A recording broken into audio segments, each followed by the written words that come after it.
Alright, I think I got this going here. Today we're going to do something a little different. I'm going to change this up a tiny bit. And I'm going to talk about Texit. And the reason I'm bringing up Texit is because of what it kind of means in the, you know, in the sort of the lexicon that's going on right now. And we'll go into some other stuff in some other videos, but in this video I'm going to actually change it slightly, and I'm just going to talk about the idea behind sort of the origins of where the idea of a breakup or a split happens. Obviously the US exists, the entire country exists because, you know, when in the course of human events, you know, it becomes necessary for us to, you know, separate from a whiny brat that's 3,500 miles away in some other country that we don't give a fuck about anymore. This is how the US exists, is because of that. So Texit is really no different fundamentally than the early American settlers in the 13 colonies going about, you know, removing themselves from British rule. Okay, so now one of the things that I'll have to explain as I go here with this is that sort of the fundamental politics of it, and you know, the difference between maybe a republic and a democracy and so on, but I'll kind of weave that through there. This is going to be kind of a boring conversation maybe for those that live outside of Texas, although if you live in the neighboring states, you know, Louisiana, Oklahoma, maybe Kansas and so on, all the way up maybe into Alberta and Saskatchewan in Canada, I think that if Texit actually happened and it happened the right way, it would probably hollow out the US. And probably a chunk of Canada as well, too. These are folks that are getting really tired of having to pay for a bunch of coastal elites to virtue signal, you know, their entire lives. So, with any kind of Texit, though, there's a couple of things that need to be asked right from the beginning, and that is the right to, you know, about the right to freedom of speech. So this is, if you're unfamiliar, you know, maybe if you're out of the country or something, the Constitution for the United States has, you know, the Bill of Rights, which is the first 10, and those are not rights that are given to you by the government. Understand, those rights exist prior to the right to freedom of speech. This is as so consistently pointed out by Judge Andrew Napolitano, means that the right to freedom of speech pre-exists. It exists by virtue of your existence, by virtue of your, your unalienable rights endowed by your creator to you. You know, whether it's a Big Bang or a guy in the clouds with a long white beard. So, so the right to freedom of speech, is that an absolutist thing? This is a question that I'm going to have for the Texit people. Are we doing unalienable right to freedom of speech? Okay, not inalienable. That's actually that's a mistranslation. It's unalienable, meaning that it cannot have a lien put against it. Meaning that it exists regardless of whether or not there's anybody enumerating anything on paper. So, is there going to be in the idea of a Texit? So this would be a Texas as its own country. Now, for those of you that may say, well, Texas can't do that. Well, Texas can do whatever the hell it wants. I mean, it can leave anytime it wants. Something like, the last number I heard was something like 66% of Texans are kind of down with the idea of leaving and doing its own thing. So will there be a right to freedom of speech? Will it be an unalienable human right to say whatever the hell you want? Are you a free speech absolutist or not? Now, for those like this, these are, by the way, these are things that are not to be taken lightly. and for reasons I'm going to go into here, but something that you don't want to take lightly. You want to make sure that if you're going to have something like this, are you willing to bear the cost of that? Because everything comes at a cost. The same thing with the right to keep and bear arms. There's a bunch of people out there. This is Texas, and they want to have, they want to make sure that we have all the guns that we want, all the machine guns and everything else. But just keep in mind that when you go to say that it is a right to keep and bear arms, that the term, this is the operative word right here. I would argue that if you say that you have a right to keep and bear arms, and I happen to be an absolutist personally, that means that prior convictions, felonies, etc., that's meaningless.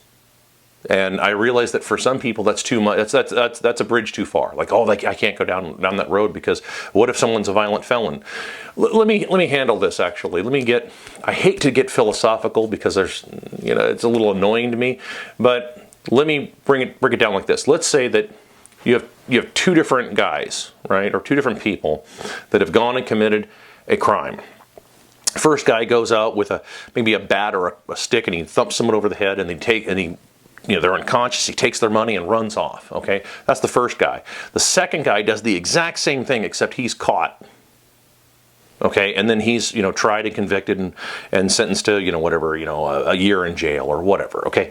So let's say that now the question I would have then is to say, well, okay, should that guy who was caught and convicted of a felony, be permitted to own guns? Well, of course, as far as I'm concerned, the answer is yes. But for many of you, the answer is no, because you're hypocrites. You don't know it, but you are. Let me explain your hypocrisy. This would be my version of my atheist version of casting out your demons. Let me explain your hypocrisy to you. What about the first guy who didn't get caught? Is he somehow more moral than the guy who did get caught, even though they committed the exact same crime? Is he more moral because he didn't get caught? Now, if that's the case, then you have to make the case for me like, well, okay, he's more moral, so therefore he shouldn't have his guns restricted even though he committed the exact same crime, but he didn't get caught. So I guess he was smart enough to not get caught, so therefore he's somehow more moral.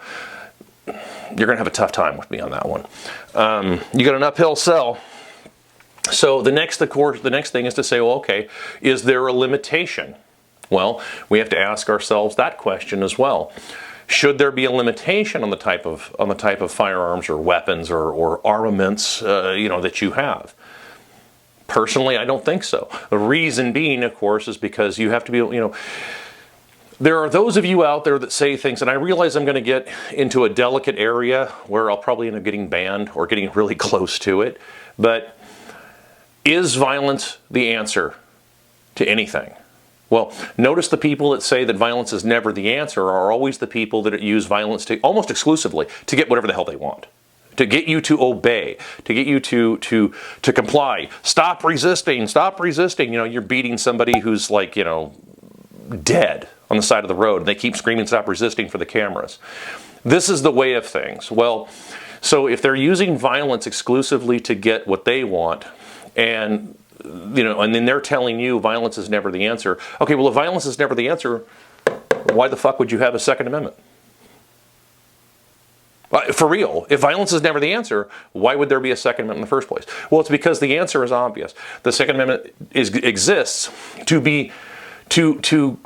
the Second Amendment, to put a extremely fine point on this, exists for you to have the 100% unalienable right to protect your life, liberty, and property with the maximum amount of violence that you can inflict on a government official who is standing in front of you.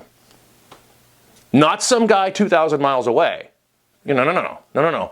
It's the guy, because you can't deal with that guy. You can't deal with any of those fucking retards. You have to deal with the guy standing in front of you. That's the only thing you can do. You can't deal with anybody else. You have to deal with the guy who's following orders, who's just sort of going along to get along. He just wants to get his pension. Man, I just want to get my pension. It's all these fucking people talk about. So, in the case of Texit, where are you at on this? I would be willing to bet that most of you are going to start, you're going to stop short. You're not gonna go the way that I would go, which is, okay, well, listen, I'm going to protect my property with javelin missiles and Stinger missiles. And, you know, if I see any one of you fuckers over me with a helicopter, I'm going to break out a Stinger missile and shoot you out of the sky, right? That's the right to keep and bear arms. Told you weren't ready for me. Most of you aren't. You should unsubscribe immediately. So you should unsubscribe, unfollow, and everything, and just pretend that I don't exist. You should do that immediately, because you're probably not ready for all this. Because once you go down this road, you see, what does this have to do with finance? Well, everything, right? This has everything to do with finance, because this has to do with the idea of when does self-defense and self-preservation begin. If you spend remember, we talked about this way back here. If you spend all your time is your only currency. If you spend your time building your life, and then some, you know, worthless piece of shit with a badge shows up and wants to kill everybody and take all your shit, and of course your dogs first, they gotta go. That's the Second Amendment. That's exactly what it's there for. It's not there for you to dick around and have an AR-15 that's worthless collecting dust in your fucking safe. That's not what it's for. So, I mean, I don't give a fuck about your AR-15s. I don't, you know, what I want to know about is what you're going to, is how you're going to handle privately owned cruise missiles. That'll get companies to start answering the phone in fucking English, won't it? And you may not like it, but it's the truth. So, these two questions, that's those are the two big questions that the Texit people have to answer. And these are real serious questions. I know that it sounds like I'm being hyperbolic. I'm really not. I'm asking very serious questions, because most of you are going to want to stop short. And if you stop short, that means that, well, you don't want to be a country. What you want, what you're angry with is what you have now. Well, that's not an answer. My mother and father, both, okay? There's a little history here about me. My mother and father left their shitty relationships with their parents on both sides. My maternal grandmother was a bit of a skank, in California, and who knows who my paternal grandfather is? I don't think she probably even knows. And on the other side, my mother's side, she was treated poorly by her family. Comes from a long line of alcoholics and so forth. I mean, as with most of us, we'll get into that here shortly. But if that's the case, these two people, of course, got together under the worst possible circumstances and got into a relationship when they were just trying to get out of an existing relationship that was toxic for both of them. Well, this is the challenge that I would have with some of the Texit issues, with some of the Texit people that, like, I wonder if you want to actually have a country or if you just don't like what you already have. Because that's not a reason to go and try and do something else. That's almost petulant. I hate to say it that way, but it comes across as petulant if that's the case. You have to think this shit through. It's really important. The third thing that we need to talk about is the money. This is probably the most important part right here. So now we're going to get into, of course, the financial part of this. The money. Now, it's easy for the libertarians out there to say, well, we want libertopia. We want to have, the market can do whatever it wants. That's easy to say, but that's extremely naive. This is why the losertarians, out there, this is why you guys can't win elections. This is why you become unelectable, because it sounds horrible when you say things like this. Well, just let the market decide. No. I'm all about free markets. I'm good with it. But if you're going to have a country, if you have it too open, here's what will happen. If you stick with the US dollar, for example, the US government, what's left of it, will print dollars and export the inflation to Texas. That is exactly what they'll do. And they'll start buying up property. And they'll start buying it up Bill Gates and CCP style. It's exactly what will start happening. And what'll happen is, before you know it, it'll become like what's happening in Israel with the Palestinians, right? The Palestinians, little by little, have lost what shred of country they had. By the way, that's not anything anti-Semitic. That's just pointing out a fact. That's just the geopolitics of the area. That is the exact same thing that would happen to Texas. It's exactly what happened. Okay, you have to be able to deal with the money issue first. You have to be able to understand that. And then, of course, you have to have, if you're like, well, but we can just have any money. You can't. Not if you want to have a country. When you say we want to have Texas become Texit in its own country, as soon as you say that, you imply that there is going to be some form of limited government, meaning that government instituted, is instituted by men. Right? This means that you're going to have some kind of government, even if it's really, really small. You're saying that I want to have some kind of a government. If you want to have that, then that means you have to plan for that. That means having a currency, or at least a currency with which that is consistent and you can agree on as a country. Meaning that if you're going to have a handful of services, such as a sheriff's department, or just a sheriff, not even a department, just a guy, okay, with a badge on his chest, and he's the sheriff, Old West style. If you're going to do that, you have to be able to pay that guy in something, and it has to be somewhat consistent, which means that you have to be able to take in some form of taxation, even if it's voluntary, and that's fine. I'm good with it for the libertarians, but you have to be able to take something in that's consistent, right? So most people, what you'll say is, well, we can have a currency backed by gold. I've already been over this. You won't make it 3 days. And every good scam starts with, it's backed by gold. No, you're not going to get that. It's not going to do it anymore. Because we've already been over this. If you go back to any other videos, you'll know I've talked to when I talk about the Old West and the stagecoaches and moving gold around from bank to bank, that'll all happen again. If you try it again, that's exactly what will happen, except it'll be done digitally, which means it'll be done a lot faster. There won't be a stagecoach to rob, unfortunately. As a stagecoach knockover kind of guy myself, there won't be a stagecoach to rob. And not only that, there won't be any gold in it. There won't be any gold in any vault. Okay, it'll be like the Road Warrior when they're protecting the tanker full of sand. That's all that'll happen. It's not gonna. There's not gonna be anything there. Okay. Which means that you have to go to a harder currency. Or you can go to pure fiat, but if you go to pure fiat, trust me, you probably won't even last 6 months before that currency will just collapse. It'll start losing its value altogether. Fiat currencies right now are in danger all over the place. That's the physics part of this whole thing, is that's what ends up happening. Eventually human nature kicks in, they start printing too much money, and it becomes worthless shit. So, the money has to be dealt with. So you could say, like, well, we could do Bitcoin. All right, here it is. You knew it was coming. If you do Bitcoin, here's the challenge with Bitcoin. Because remember, I'm a scientist. I have to look at Bitcoin from that perspective. Bitcoin does not solve every problem. It doesn't. It doesn't solve every problem. Bitcoin clarifies a whole shitload of problems that are already there.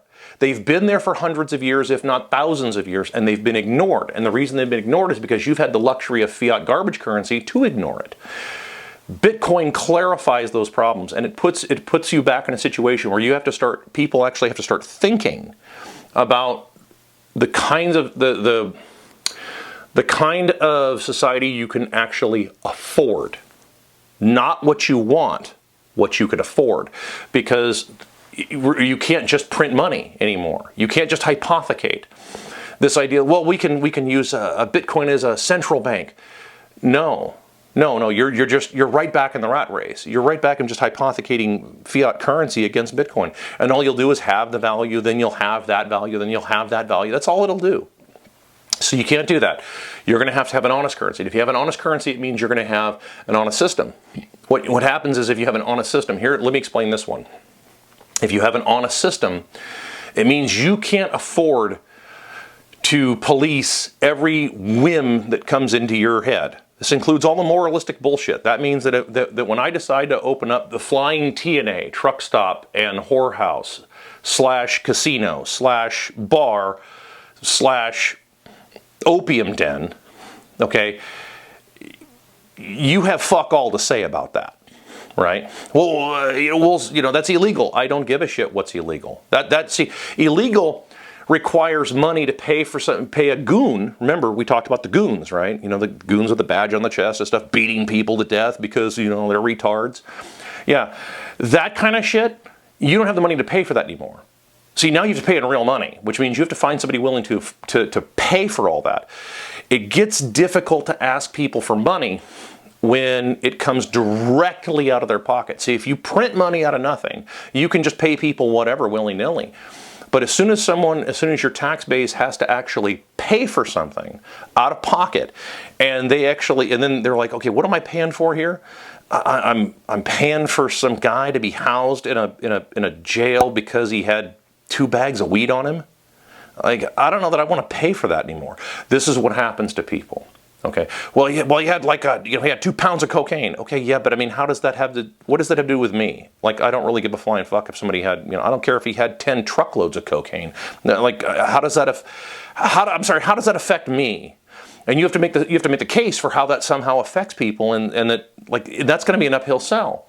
Because you're dealing with a problem that has to, you have a willing buyer and a willing seller. For those of you out there that will say, well, no, you're saying that 6-year-olds can just walk down the street and buy heroin. My answer is yes. Of course, my follow-up question is, where the fuck are the parents of a 6-year-old walking to the street to buy heroin? It's always, the parents are always missing from these equations. Whenever these hypotheticals pop up, the parents are always missing. For whatever reason, right? I don't know if you've noticed it, but I've noticed that. It's always something, it's always like kids are somehow in a vacuum, that like, well, the kids are this, and they could get in trouble. Like, well, but where the hell are the parents? Why are the parents never a part of this equation? It's because you're just making the assumption of something. You're just making it, and you're using it as a hyperbolic way. You're straw manning it, is what you're doing. So these kinds of questions have to come up. These are the things that have to be talked about, and they have to be talked about in depth. And I have yet to hear anybody, and I mean, like, I've got the book and everything. I have yet to see any of this actually discussed, and the ramifications that go with it. In the book, or in the, my wife was going through it, and she was telling me, like, well, they want to stay on the U.S. dollar for a year. That would be a spectacularly terrible idea. That would be a beyond terrible idea. No.